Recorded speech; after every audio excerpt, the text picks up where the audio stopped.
As a child, I mostly spoke inside my head.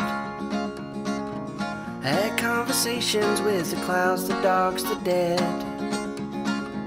And they thought me broken, that my tongue was coated lead. But I just couldn't make my words make sense to them. If you only listen with your ears, I can't get in.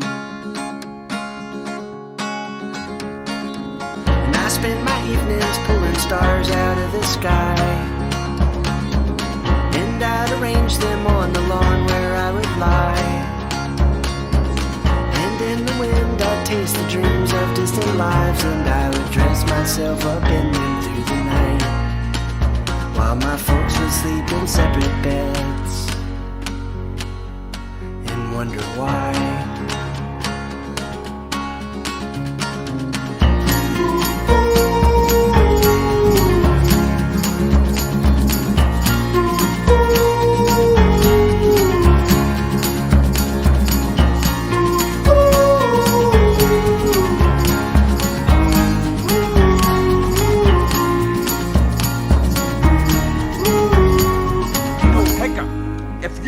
Want to get out there to fight dragons, you need to stop all this. But you just pointed to all of me. Yes, that's it.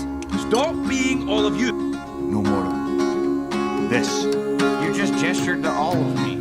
And through them days I was a ghost atop my chair. My dad considered me a cross he had to bear. And in my head I'd sing apologies and stare, as my mom would hang the clothes across the line, and she would try to keep the empty from her eyes. So then one afternoon I dressed myself alone.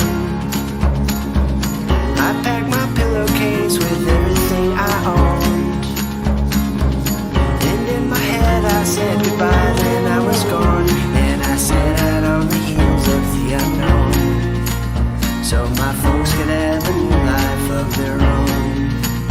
And then I wouldn't kill him because he looked as frightened as I was. could hear the only words I looked at him that I know. and I saw myself. Ooh.